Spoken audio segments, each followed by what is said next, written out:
Well, you'd think the mainstream media would put aside its bias when a president dies, but nope. Hi, I'm Tommy, and it's time for Final Thoughts. America lost its 41st president, and heaven gained a new angel. President George H.W. Bush passed away late Friday night at the age of 94 at his Houston home. And it didn't take long for the loving tributes from family, friends, and pundits to pour in.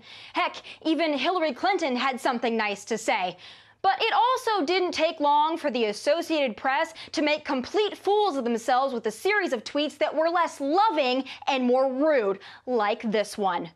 George H.W. Bush, a patrician New Englander whose presidency soared with the coalition victory over Iraq and Kuwait, but then plummeted in the throes of a weak economy that led voters to turn him out of office after a single term, has died. He was 94. Really, AP? The man, a former president, just passed away, and you use weak and plummeted as a few of your limited Twitter characters? Perhaps instead you could have mentioned he was a World War II hero who presided during the collapse of the Soviet Union in the final months of the Cold War, just maybe? Now, the AP got hammered with comments and later issued this apology via Twitter. We've deleted a tweet and revised the story on the death of President George H.W. Bush because the tweet and the opening of the story referenced his 1992 electoral defeat and omitted his World War II service. Oh, wow! Thanks for the apology, AP, but why tweet it out in the first place? After all, isn't the Associated Press supposed to be one of the most neutral and biased sources of them all? Yeah, I'd expect this from a liberal blogger or pundit, but you guys? Come on! Oh, but it isn't just the AP. The press and the media have gone from having a liberal lean to a full-on leftist backbend. According to the Media Research Center, surveys over the past 30 years have consistently found that journalists, especially those at the highest ranks of their profession, are much more liberal than the rest of America. They're more likely to vote liberal, more likely to describe themselves as liberal, and more likely to agree with the liberal position on policy matters than the members of the general public.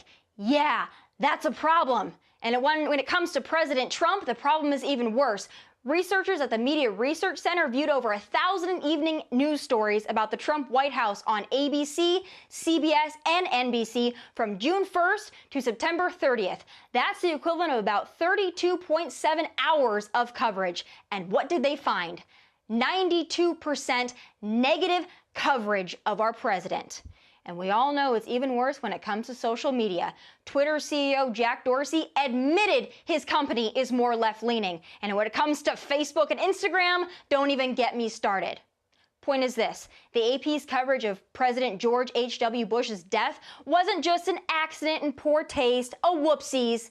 It's just another example, an incredibly petty and crummy example of how the supposed neutral media views not only Trump, who we know they hate, but anyone with a conservative voice, even a former president who died, for crying out loud. Now do you know why many of us don't trust mainstream media and label you fake news? If you can't even report on a president's death with dignity and respect, how are we supposed to trust your coverage of anything else? Get it together, you look like idiots. And rest in peace, President George H.W. Bush. Those are my final thoughts. From LA, God bless, and take care.